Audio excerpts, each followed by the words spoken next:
ਵਿਰੋਧੀ ਪਾਰਟੀਆਂ ਨੇ ਸੰਸਦ ਦੇ ਵਿੱਚ ਮਨੀਪੁਰ ਤੇ ਪ੍ਰਧਾਨ ਮੰਤਰੀ ਨਰਿੰਦਰ ਮੋਦੀ ਤੋਂ ਬਿਆਨ ਦੀ ਮੰਗ ਕੀਤੀ ਹੈ ਅਤੇ ਚਰਚਾ ਦੀ ਵੀ ਮੰਗ ਕੀਤੀ ਹੈ। ਉਹਨਾਂ ਨੇ ਇਹ ਵੀ ਕਿਹਾ ਹੈ ਕਿ ਘਟਨਾ ਤੇ ਪ੍ਰਧਾਨ ਮੰਤਰੀ ਨਰਿੰਦਰ ਮੋਦੀ ਦੇ ਬਿਆਨ ਤੋਂ ਬਾਅਦ ਸੂਬੇ ਦੀ ਸਥਿਤੀ ਤੇ ਚਰਚਾ ਕੀਤੀ ਜਾਣੀ ਚਾਹੀਦੀ ਹੈ। ਆਓ ਸੁਣਦੇ ਹਾਂ ਵਿਰੋਧੀ ਪਾਰਟੀਆਂ ਦਾ ਕੀ ਕਹਿਣਾ है। मैं पार्लियामेंट में ये सवाल उठाया था, लेकिन हमको मौका नहीं मिला। गवर्नमेंट इस विषय पे चर्चा करना चाहिए, क्योंकि प्रधानमंत्री जी खुद एक बयान देना हमारा डिमांड है और बयान देने के बाद उसके ऊपर चर्चा होना और चर्चा के बाद जो निष्कर्ष निकलेगा कि ऑल पार्टी डेलीगेशन जाना या गवर्नमेंट की तरफ से कोई इंक्वायरी होना, ये सब जो भी डिमांड आएंगे वो उस वक्त आएंगे अगर चर्चा हो तो ये हमारी बदकिस्मती है कि प्राइम मिनिस्टर मणिपुर के बारे में वो बाहर स्टेटमेंट दिए, लेकिन हाउस के अंदर पहले स्टेटमेंट देकर बाद में वो लोगों को बता सकते थे, लेकिन उन्होंने पहले तो लोगों को बता दिया और हाउस जब चल रहा है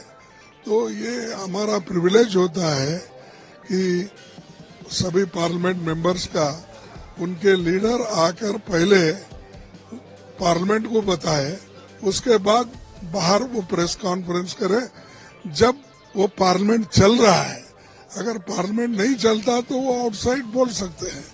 जब पार्लियामेंट चल रहा है तो उनकी ड्यूटी होती है कि वो खबर पहले हमारे लोकसभा राज्यसभा में बोलना और समझाना, उसके बाद में चर्चा होना, ये हमारा मकसद है। अनफॉर्चुनेटली वो उसको उन्होंने ध्यान भी नहीं दिया उसको और सिर्फ अपनी बातें कही। अब मुझे आज इत्तला मिली कि अमित शाह साहब कुछ स्टेटमेंट देने वाले हैं, तो सवाल ये है कि अमित शाह साहब स्टेटमेंट कोई भी दे सकते हैं, दिक्कत नहीं है, लेकिन प्राइम मिनिस्टर आके अगर देते हैं तो वो बहुत बड़ी बात होती है, क्योंकि अब तक उन्होंने 80 दिन में इसके बारे में कहीं जिक्र नहीं किया। अब वो करना चाहिए था, लेकिन इसमें भी उन्होंने अपना विफलता दिखा दी। तो बस अब हम जाएंगे तो अब बात करेंगे। अब तो मैं यहाँ हूँ, ज्यादा बात करना भी ठीक नहीं है और आज सभी लोग मेरे को विश कर रहे हैं तो फिर मैं कुछ बोलना भी ठीक नहीं। हाँ, बर्खास्त जरूर करना चाहिए, क्योंकि वो अगर ध्यान देते ऐसे इंसिडेंट नहीं होते। रेप होना लेडीज का और उसके बाद वुमेन को हरासमेंट करना, घर जलाना, कार जलाना, दुकान जलाना, ये सारी चीजें जब हो रही है तो वहाँ की chief minister law and order maintain करने की जिम्मेदारी है। तो जब वो नहीं कर रहे हैं तो इसका मतलब उनका फेल्यूर है, एक। और दूसरा, उन्होंने कभी बोलते हैं ऐसे इंसिडेंट बहुत हो गए हैं, लेकिन खुलासा किसी ने वीडियो लीक किया, इसीलिए ये महिलाओं का जो परेड कराना, रेप का, ये सब दिखाई गया, लेकिन ऐसे बहुत है। उन्होंने खुद ही कहा, तो अपनी कमजोरी तो उन्होंने मान ली, और ये क्यों छुपाए इतने दिन तक, वो मुझे ठीक नहीं लगा। और लोग हमारे लड़ रहे हैं, देखेंगे आज क्या होता है, मुझे अभी मालूम नहीं लेटेस्ट न्यूज। उसके बाद चर्चा मांगी जा रही है वो है कि तत्काल प्रभाव से चर्चा हो, उसको ये नहीं कि बाद में कराएं चर्चा को, क्योंकि बहुत अर्जेंट इम्पोर्टेंट मसला है। दूसरे जो है कि प्रधानमंत्री इस पे पहले अपना स्टेटमेंट दे, इसका चर्चा शुरू। इस जो संयुक्त विपक्ष की मीटिंग हुई थी उसमें बात तय हुई थी, तो स्टैंड संपूर्ण विपक्ष ने लिया है, तो उसमें यह है कि प्रधानमंत्री का बयान हो, उसके बाद उस पर चर्चा चालू और वो तत्काल उससे शुरू होनी चाहिए, उसी से सदन की कार्रवाई चलनी चाहिए, ऐसा है। हाउस तभी चलेगा जब पीएम मौजूद रहेंगे। हाँ, मतलब पीएम का स्टेटमेंट हो जाए, उसके बाद वो मौजूद रहना अलग चीज है। कांग्रेस पार्टी का क्लियर स्टैंड है? सारे विपक्ष का संयुक्त स्टैंड। प्रदेश से की जाए, वो भी इस समय, इससे बड़ी दुर्भाग्यपूर्ण और कोई बात हो ही नहीं सकती।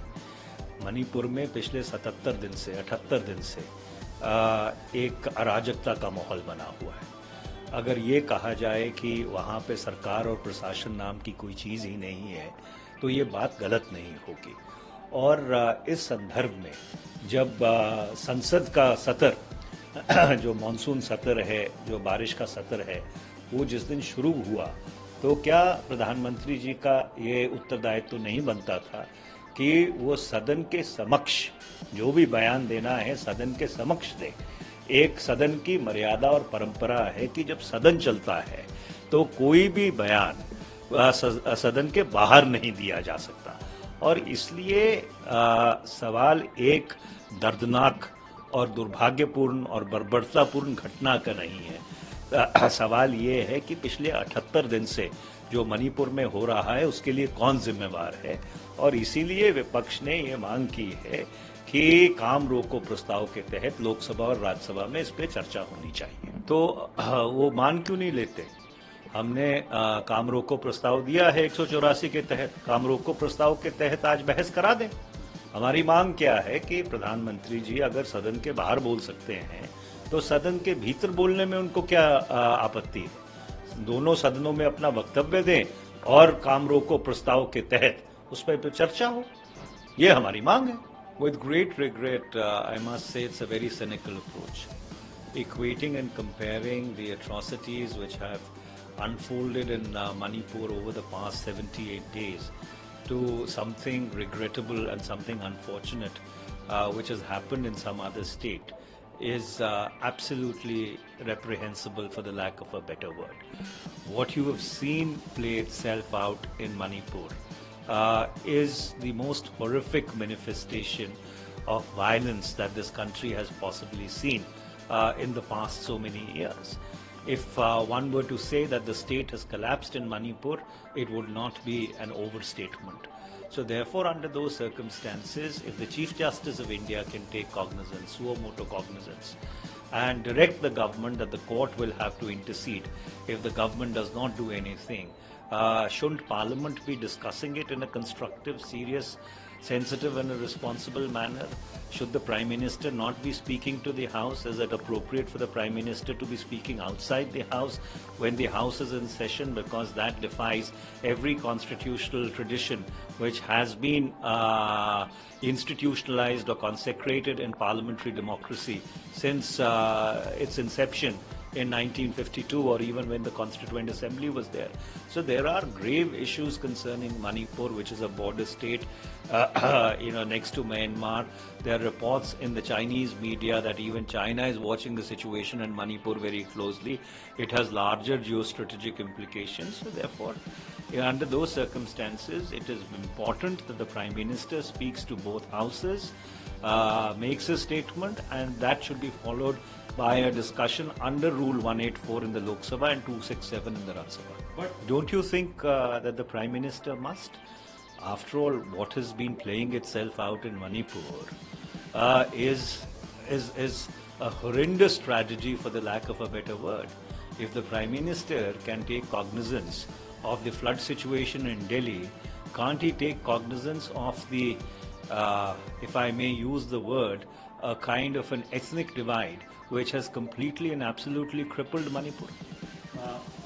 But the Leader of the House and the Rajya Sabha and the Parliamentary Affairs, Mr. Prahlad Joshi said we want a discussion, government want a discussion, but according to the rules. Well, we've given notice under the rules. We don't give notice outside the rules. We have given a notice under the rules. Let them accept the notice. But sir, in Lok Sabha, Prahlad Joshi, the Union Minister of Parliamentary Affairs, said that let the Lok Sabha Speaker decide the date. We are ready to discuss. Well, we have given a notice as per rules, right? The thing is, accept the notice, accept the 184 notice, let the Prime Minister make a statement at the commencement of the discussion, and let the discussion take place. Well, the balance of convenience is clearly in Mr. Gandhi's favor. A great injustice has been done to Mr. Gandhi. A great injustice has been done to his constituents. And so therefore we do hope and pray that justice is done and Mr. Gandhi returns to the Lok Sabha as an honourable member representing the people of Wayanad, who deserve his representation in Parliament, and more so given the fact that he is a national leader. The nation also looks forward to the articulation of a large number of issues. देखिए, आज मैंने भी राज्यसभा के भीतर rule 267 का notice दिया है और उस नोटिस में ये कहा है कि आज की सदन की जो लिस्टेड कार्रवाई है, जो लिस्टेड बिजनेस है, उसे सस्पेंड किया जाए और आज गहन चर्चा हो मणिपुर के विषय पे। मणिपुर हमारे देश का अभिन्न अंग है, हमारा बहुत ही प्यारा राज्य है और उसके अंदर जो दरिंदगी और हैवानियत की घटनाएं सामने आ रही हैं, उससे पूरे हिंदुस्तान का मैं कहूं दिल दहल गया है। हमारी सबकी कलेक्टिव कॉन्शियस और आत्मा झंझोड़ी गई है और मैं हाथ जोड़ के विनती करता हूं केंद्र सरकार से कि नींद से जागे और इस विषय पे चर्चा कराए। और मैं खास तौर पे केंद्र में बैठी सरकार का एक ध्यान आकर्षित करना चाहूंगा माननीय प्रधानमंत्री नरेंद्र मोदी जी के इस बयान पे जो उन्होंने मणिपुर के संदर्भ में 25 फरवरी 2017 को दिया था ट्वीट करके। उन्होंने खुद कहा था, उस समय वहां पर कुछ वारदात हुई थी, उसके संदर्भ में माननीय प्रधानमंत्री जी ने कहा था, those who cannot ensure peace in the state have no right to govern Manipur, says Prime Minister। ये 1:08 दोपहर के समय 25 फरवरी 2017 को माननीय प्रधानमंत्री जी ने खुद ये बात कही थी, देशवासियों के सामने रखी थी। मैं इसी प्रधानमंत्री जी के बयान का उन्हें आह्वान देते हुए कहना चाहूंगा कि सदन के भीतर आए, इस पर बयान दें और चर्चा कराएं। पूरा देश आज जानना चाहता है कि मणिपुर में हो क्या रहा है, मणिपुर जैसे जल रहा है उसके लिए सरकार ने क्या किया, क्या कदम उठाए हैं। क्योंकि वहां राज्य में भी भारतीय जनता पार्टी की सरकार है, मणिपुर में केंद्र में भी बीजेपी की सरकार है, डबल इंजन की सरकारें चल रही हैं।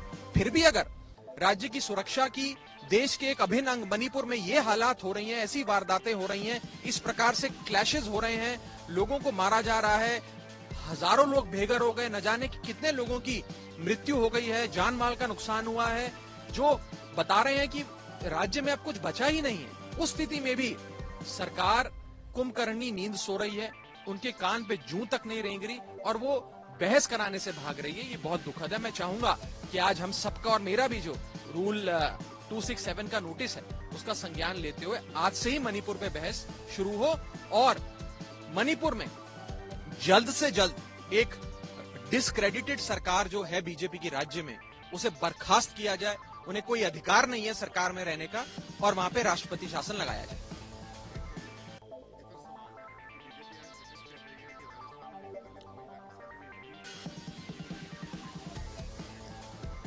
कि जहां जहां भी ऐसी वारदातें हुई हैं, उन सारी वारदातों का हम खंडन करते हैं, निंदा करते हैं और सारी बातों पे चर्चा हो। कोई चर्चा से भाग थोड़ी रहा है, लेकिन सरकार की जिम्मेदारी होती है चर्चा कराने की।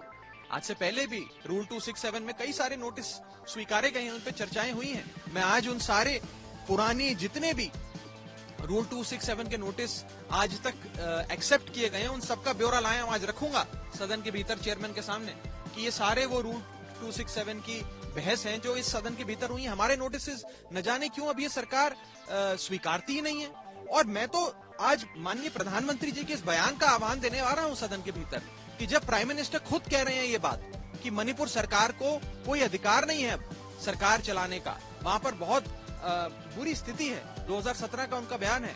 आज तो स्थिति 2017 के मुकाबले कहीं ज्यादा गंभीर है।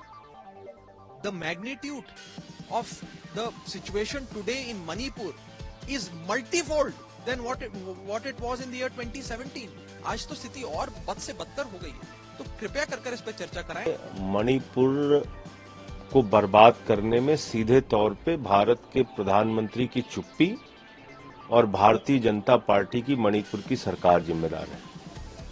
जब सरकार प्रायोजित हिंसा होती है, सरकार प्रायोजित दंगा होता है, फसाद होता है, तो उसमें न्याय नहीं मिलता। और यही सब कुछ हुआ मणिपुर के अंदर। 4 मई की घटना है, 18 मई को एफआईआर हुई है और 18 मई की एफआईआर के बाद गिरफ्तारी अब हो रही है। इसका मतलब सरकार इस प्रकार की घटनाओं को प्रोत्साहित कर रही है, उसका समर्थन कर रही है। और जितना शर्मनाक बयान वहां के निकम्मे सीएम का आया है, वो तो और भी शर्मनाक है। वो कह रहा है ऐसी सैकड़ों घटनाएं हुई हैं, किस पे कार्रवाई करूं? वो कह रहा है लोग तो वहां मर रहे हैं। जब वहां लोग मर रहे हैं, जब महिलाओं को निवर्स्त करके, नंगा करके टहलाया जा रहा है, परेड कराई जा रही है, उनका रेप किया जा रहा है, तो प्रधानमंत्री जी खामोश क्यों थे अब तक? प्रधानमंत्री जी चुप कब थे? वो इंतजार कर रहे थे कि सुप्रीम कोर्ट जब बोलेगा, जब सदन चलेगा, तब हम बोलेंगे। एक संवेदनहीन, क्रूर और कायर शासक होने का परिचय भारत के प्रधानमंत्री नरेंद्र मोदी जी ने दिया है। और मैं समझता हूं कि मणिपुर की सरकार को तुरंत बर्खास्त करना चाहिए। प्रधानमंत्री को अपनी चुप्पी तोड़नी चाहिए, सदन में आके सारी घटनाओं के ऊपर जवाब देना चाहिए। ये सिर्फ एक नौटंकी के अलावा कुछ नहीं है। प्रधानमंत्री जी, 4 मई की घटना है, 18 मई को एफआईआर हुई, ना आपको पता ना आपके सीएम को पता। प्रधानमंत्री जी, हिंसा अप्रैल में शुरू हो गई, 1 महीने के बाद गृह मंत्री पहुंचते हैं, उसके 1 महीने के बाद ऑल पार्टी मीटिंग होती है, उसके 1 महीने के बाद आप बोलते हैं आपने इस देश को मजाक बना रखा है। मणिपुर जल रहा है, वहां दंगे हो रहे हैं, फसाद हो रहे हैं, हिंसा हो रही है, महिलाओं का रेप हो रहा है, बच्चों का कत्ल हो रहा है, बुजुर्गों को मार के लटका दिया जा रहा है, चर्चों को जलाया जा रहा है, और आपके मुंह से आवाज नहीं निकली। कहीं मंदिर जल रहे हैं, कहीं चर्च जल रहे हैं। तो मैंने कहा ना कि ये सरकार प्रायोजित, भाजपा प्रायोजित हिंसा और दंगा है, और इसलिए इसमें लोगों को न्याय नहीं मिल रहा। वो सरकार तुरंत बर्खास्त होनी चाहिए। ऐसा निकम्मा सीएम जो इस तरह की घटनाओं को जस्टिफाई करे, और ऐसा कायर प्रधानमंत्री जो ऐसी घटनाओं पे चुप रहे महीनों महीने तक, मैं यही कह सकता हूं कि ये देश इस वक्त ऐसे नफरत फैलाने वाले क्रूर शासकों के हाथ में है, जिस पर इस देश के लोगों को सोचना होगा, इनसे निजात पाने का रास्ता खोजना होगा। अरे पीयूष गोयल को अपना रवैया देखना चाहिए, अपनी सरकार का निकम्मापन देखना चाहिए, मणिपुर की हिंसा देखनी चाहिए। पीयूष गोयल क्या बोलेंगे? वो इस पीयूष गोयल को मणिपुर की दरिंदगी और हैवानियत देखनी चाहिए। जरा सी भी शर्म हो तो बोलना बंद करना चाहिए, कार्रवाई करनी चाहिए। सदन शुरू हुआ, सुप्रीम कोर्ट ने नोटिस लिया, तब ये लोग जागे हैं। क्या कर रही थी ये सारी संस्थाएं अब तक? क्या कर रहे थे? लोग इंतजार कर रहे थे कि जब सदन की शुरुआत होगी तब बोलेंगे ये लोग। और एक वरिष्ठ नेता बीजेपी के वो कह रहे हैं कि ये टाइमिंग गलत चुनी गई। मतलब बीजेपी की सरकार का निकम्मापन मानने के लिए लोग तैयार नहीं है। ऐसी घटनाओं को भी बीजेपी के लोग बेशर्मी के साथ आकर डिफेंड कर रहे हैं, उनके प्रवक्ता, उनके नेता। इससे ज्यादा शर्मनाक और दुर्भाग्यपूर्ण इस देश के लिए क्या हो सकता है?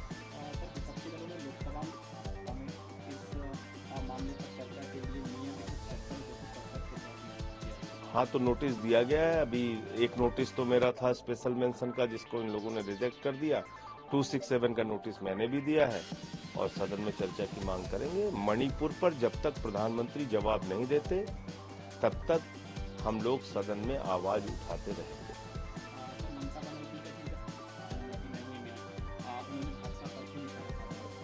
भाजपा ही करा रही है सब कुछ। ये डबल इंजन की सरकार, ये नफरती सरकार जो केंद्र और राज्य में बैठी है, यही लोग करा रहे हैं।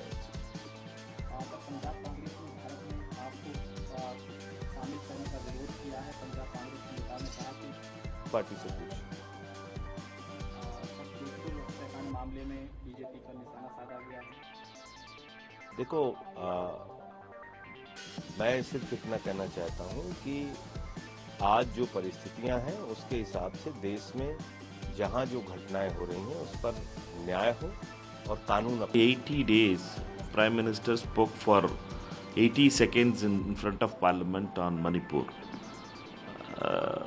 He has not spoken 1 second also inside the Parliament about Manipur.